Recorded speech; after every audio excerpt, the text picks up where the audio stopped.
Hello, welcome to PEP Learning. UGC net examination June 2024 notification വന്നിട്ടുണ്ട്. അതിൻ്റെ വിശദാംശങ്ങൾ കുറച്ചുകൂടി ഡീറ്റെയിൽ ആയിട്ടുള്ള കാര്യങ്ങളാണ് നമ്മൾ ഈ വീഡിയോയിൽ ചർച്ച ചെയ്യാൻ വേണ്ടി പോകുന്നത്. നമുക്കെല്ലാവർക്കും അറിയാം, നിങ്ങൾക്ക് അസിസ്റ്റന്റ് പ്രൊഫസർ ആവാൻ യൂണിവേഴ്സിറ്റികളിൽ കോളേജുകളിൽ അസിസ്റ്റന്റ് പ്രൊഫസർ ആവാനുള്ള എലിജിബിലിറ്റിയാണ് UGC net examination.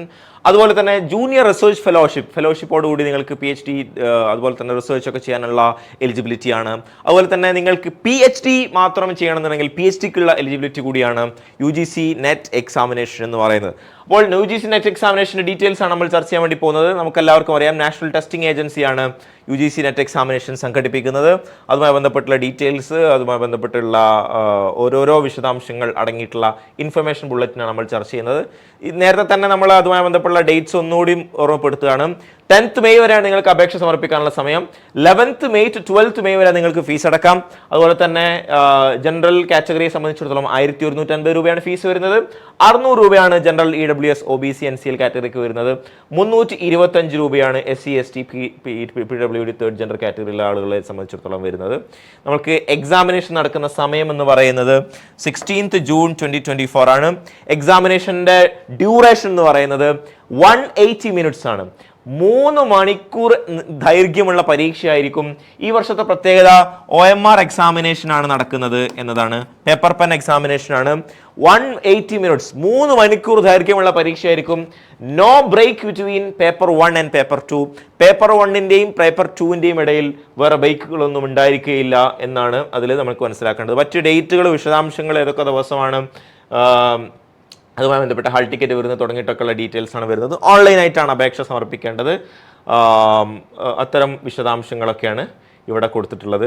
National testing ഏജൻസിയെ സംബന്ധിച്ചിടത്തോളം, നാഷണൽ ടെസ്റ്റിംഗ് ഏജൻസി ഇന്ത്യയിൽ നടത്തുന്ന പ്രധാനപ്പെട്ട പരീക്ഷകളിൽ ഒന്നാണ് UGC നെറ്റ് എക്സാമിനേഷൻ എന്ന് പറയുന്നത്. അപ്പോൾ നേരത്തെ സൂചിപ്പിച്ച പോലെ തന്നെ 3 കാറ്റഗറി ഓഫ് ആളുകളെ സംബന്ധിച്ചിടത്തോളം UGC നെറ്റ് എക്സാമിനേഷൻ പ്രധാനപ്പെട്ടതാണ്.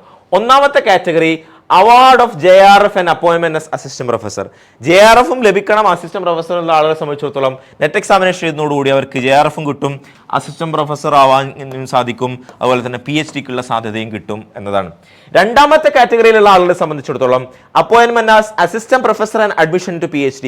അവരെ സംബന്ധിച്ചിടത്തോളം JRF എന്ന് പറഞ്ഞ ഫെലോഷിപ്പിന് താല്പര്യമില്ലെങ്കിൽ അവരെ സംബന്ധിച്ചിടത്തോളം ഒന്നെങ്കിൽ അസിസ്റ്റന്റ് പ്രൊഫസർ ആവാം, അല്ലെങ്കിൽ PhDക്ക് അഡ്മിഷൻ കിട്ടാം എന്നതാണ്. മൂന്നാമത്തെ കാറ്റഗറിയിലുള്ള ആളുകളെ സംബന്ധിച്ചിടത്തോളം ഈ പറയുന്ന പോലെ അഡ്മിഷൻ ടു PhD ഓൺലി എന്നാണെങ്കിൽ തീർച്ചയായിട്ടും ഈ പറയുന്ന സ്വഭാവത്തിൽ PhD എന്നുള്ളതാണ്. അപ്പോൾ PhD എന്ന് പറയുന്ന ഒരു ഓപ്ഷൻ എല്ലാത്തിലും വരുന്നു എന്നുള്ളതാണ് ഈ എക്സാമിനേഷനെ സംബന്ധിച്ചിടത്തോളം വളരെ പ്രധാനപ്പെട്ട സംഗതി എന്നതാണ്. റിസർച്ച് മേഖലയിലേക്ക് പോകാൻ ഉദ്ദേശിക്കുന്ന ആളുകളെ സംബന്ധിച്ചിടത്തോളം വളരെ ഹെൽപ്ഫുൾ ആയിരിക്കും എന്നതാണ്.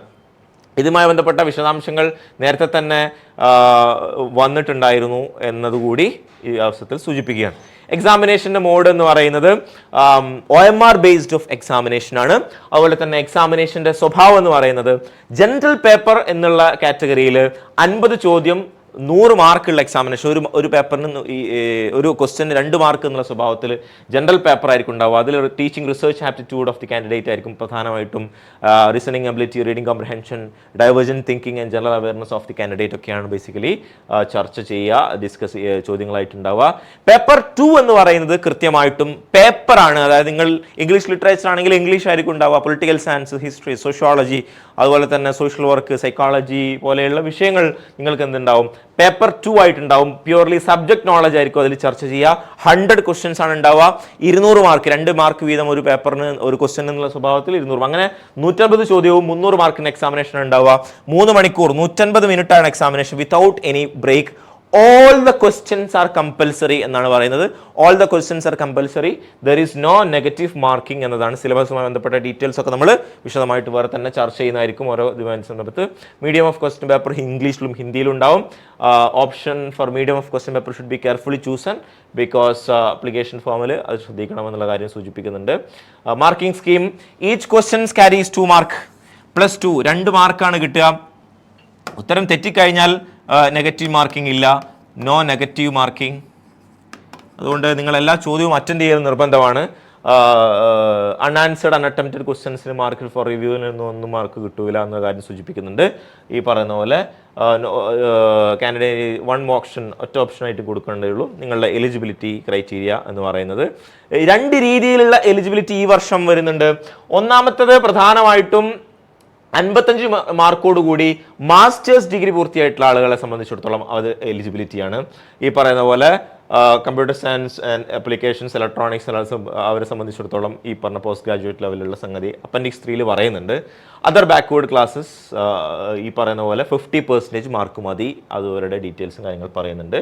രണ്ടാമത്തെ ഈ പറയുന്ന പോലെ candidates who are pursuing their master's degree, അതുപോലെ തന്നെ അവരുടെ മാസ്റ്റേഴ്സ് ഡിഗ്രിയെ സംബന്ധിച്ചിടത്തോളം ഫൈനൽ ഇയർ ഉള്ള ആളുകളെ സംബന്ധിച്ചിടത്തോളം ഇപ്പോൾ ചെയ്തുകൊണ്ടിരിക്കുന്ന ആളുകൾക്ക് എന്ത് ചെയ്യാം, അപേക്ഷ കൊടുക്കാവുന്നതാണ് എന്നതാണ്. അതുപോലെ തന്നെ candidates belonging to the third general category eligible to draw the same relaxation in fee, age and eligibility criteria for NET, അവർക്ക് ഈ റിലാക്സേഷൻ ഉണ്ടാവും എന്ന് പറയുന്നുണ്ട്. അതുപോലെ തന്നെ PhD degree holders whose master's level examination have been completed by 19th September 1991 irrespective of date of declaration of result shall be eligible for relaxation of 5% in aggregate mark എന്നുള്ളത് പറയുന്നുണ്ട്.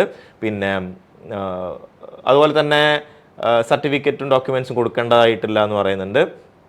അതുപോലെ തന്നെ കാൻഡിഡേറ്റ്സ് പാസ്, ഇതാണ് ഈ വർഷത്തെ പ്രധാനപ്പെട്ട സംഗതി.